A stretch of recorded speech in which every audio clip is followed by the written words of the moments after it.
नमस्कार, जोहार, मैं संजय और आप देख रहे हैं न्यूज झारखंड। चलिए जानते हैं सुबह से लेकर शाम तक की तमाम बड़ी खबरों को। रांची में 38 डिग्री के पार पारा, पूरे राज्य में हीट वेव का अलर्ट। 19 अप्रैल से बारिश की संभावना। राजधानी रांची समेत आसपास के जिलों में हीट वेव का असर लगातार बढ़ता जा रहा है। राजधानी का तापमान 38 डिग्री के पार चला गया है। मौसम विज्ञान केंद्र ने हीट वेव को लेकर अलर्ट तक जारी किया है। नए अपडेट के मुताबिक 30 अप्रैल तक विशेष राहत की उम्मीद नहीं है। मई के पहले सप्ताह में राजधानी समेत राज्य के पूर्वी हिस्सों में गर्जन के साथ बारिश होने की संभावना है। इसके साथ ही 40 से 50 किलोमीटर की रफ्तार से हवा चलने की भी संभावना जताई जा रही है, जिससे राहत कम आफत की संभावना अधिक नजर आ रही है। सतवी हवा से वायुमंडलीय गर्म हवा का प्रकोप और अधिक बढ़ जाएगा, जिससे गर्मी और उमस के बढ़ने की संभावना है। वहीं राजधानी रांची के अलावा गिरिडीह, पूर्वी सिंहभूम, पश्चिमी सिंहभूम, गढ़वा, पलामू, चतरा, कोडरमा, बोकारो, धनबाद जिलों में 30 अप्रैल तक हीट वेव का असर कायम रहेगा। इधर मौसम वैज्ञानिक अभिषेक आनंद ने बताया है कि 17 अप्रैल तक आंशिक बादल छाए रहेंगे और मौसम शुष्क रहेगा, जबकि 18 अप्रैल को शाम के वक्त आंशिक बादल छाए रहेंगे। वहीं 19 और 20 अप्रैल को राज्य के दक्षिणी भागों में कहीं कहीं गर्जन के साथ हल्की वर्षा की संभावना की गई है। पीएलएफआई उग्रवादियों ने सड़क निर्माण कार्य में लगे पोकलेन में लगाई आग, पर्चा छोड़ दी चेतावनी। कोडरमा जिले में पीएलएफआई उग्रवादियों ने एक बार फिर निर्माण कार्य में लगे वाहन को आग लगाकर अपनी उपस्थिति दर्ज कराई है। कोलेबिरा थाना क्षेत्र के डुमरडी गांव के पास बीती रात उग्रवादियों ने सड़क निर्माण कार्य में लगे एक पोकलेन को आग के हवाले कर दिया, जिससे पोकलेन पूरी तरह से जल गया। घटना के बाद आसपास के क्षेत्रों में दहशत का माहौल है। घटना बीती रात करीब 3 बजे की है। पोकलेन को आग के हवाले करने के बाद एक पर्चा भी छोड़ा गया है। प्रतिबंधित संगठन पीएलएफआई के नाम का हस्तलिखित पर्चा छोड़कर चेतावनी दी गई है। मामले की सूचना मिलते ही पुलिस मौके पर पहुंची और पर्चा को जब्त कर अपने साथ ले गई। वहीं सिमडेगा पुलिस गुमला पुलिस के साथ मिलकर इस घटना को अंजाम देने वाले उग्रवादियों की खोजबीन में जुट गई है। लंबे समय के बाद उग्रवादियों ने ऐसी वारदात को अंजाम दिया है। गोलियों की तड़तड़ाहट से थर्राया बोकारो। अपराधियों ने दुकान पर चलाई 6 राउंड गोलियां। शहर की हृदय स्थली माने जाने वाले सिटी सेंटर शहर के जाने माने रेस्टोरेंट कोजी स्वीट्स पर अज्ञात अपराधियों ने फायरिंग कर दी। हालांकि इस घटना में कोई हताहत नहीं हुआ है, लेकिन गोली की आवाज सुनकर दुकान में काम कर रहे कर्मी और ग्राहक कुछ देर के लिए डर जरूर गए और इधर उधर छुप गए। घटना की जानकारी मिलते ही सेक्टर 4 थाना पुलिस ने मौके पर पहुंचकर छानबीन शुरू कर दी। कोजी स्वीट्स के ऊपर हिलटॉप होटल के कमरा नंबर 104 के रूम की खिड़की पर लगे शीशे में गोली लगी है। बाहरी दीवारों पर भी गोली के निशान मिले हैं। देर रात तक पुलिस टीम ने जांच की है। रात के 1 बजे घटनास्थल पर पुलिस ने आसपास के सीसीटीवी कैमरा खंगालकर फुटेज निकाला है। मौके से कई खोखे भी बरामद किए गए हैं। कोजी स्वीट्स के स्टाफ मंटू ने बताया कि वह दुकान के सामने ग्राहकों से ऑर्डर लेने के लिए खड़ा था। तभी बाइक सवार 2 लोग आए और दुकान के सामने गाड़ी रोककर फायरिंग शुरू कर दी। वह घबरा गया और भागकर अपनी जान बचाई। घटना के वक्त दुकान में कई ग्राहक भी मौजूद थे। अपराधी सफेद रंग की बाइक से आए थे। अपराधियों ने 6 राउंड फायरिंग की है। बताया जा रहा है कि घटना के वक्त दुकान के मालिक दुकान में नहीं थे।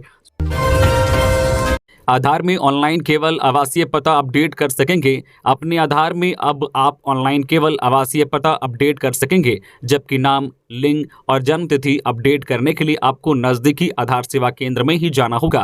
पहले UIDAI ने इसकी सुविधा ऑनलाइन दी थी, अब इसे माई आधार वेबसाइट से हटा दिया गया है।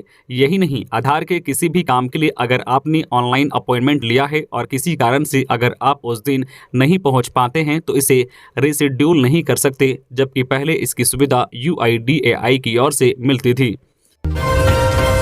झारखंड के 24 जिलों में खुलेंगे खेलो इंडिया सेंटर।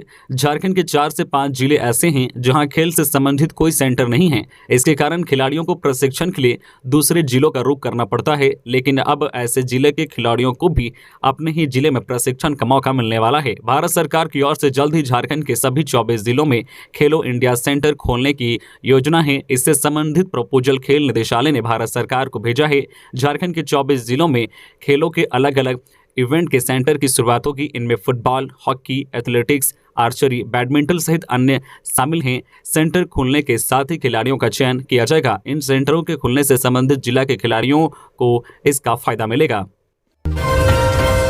रांची में लूटपाट और छिनतई करने वाले 3 अपराधियों को पुलिस ने किया गिरफ्तार। जमीन कारोबारी और आम लोगों से लूटपाट और छिनतई करने वाले 3 अपराधियों को पुलिस ने गिरफ्तार कर लिया है।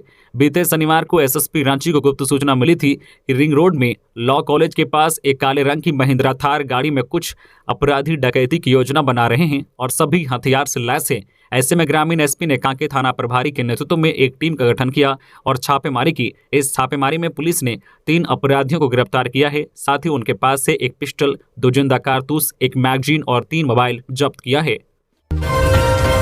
बोकारो के महुआ डांड में तेंदुए ने महिला को किया जख्मी। बोकारो जिला के गोमिया प्रखंड के महुआ डांड में तेंदुए ने महिला को जख्मी कर दिया है, जिसके बाद पेड़ पर जा चढ़ा। रेस्क्यू टीम बीडीओ सहित सीओ कैंप कर रहे हैं। ग्रामीणों का हुजूम उमड़ पड़ा है। फिलहाल अनाउंसमेंट कर ग्रामीणों को घर जाने की नसीहत दी गई है। जमशेदपुर प्रशासन ने ही सामाजिक सौहार्द को बिगाड़ने का किया प्रयास। हेमंत सरकार के इशारे पर हुई एक तरफा कार्रवाई। बाबूलाल मरांडी कदमा के शास्त्री नगर इलाके में हाल ही में हुए हिंसक झड़प के बाद जिला प्रशासन के द्वारा भाजपा और विश्व हिंदू परिषद के लोगों की गिरफ्तारी के मामले में राजनीतिक रंग ले लिया है। इस मामले को प्रदेश अध्यक्ष ने काफी गंभीरतापूर्वक लिया है। इस प्रकरण में हर दिन भाजपा के बड़े नेता जमशेदपुर पहुंच रहे हैं।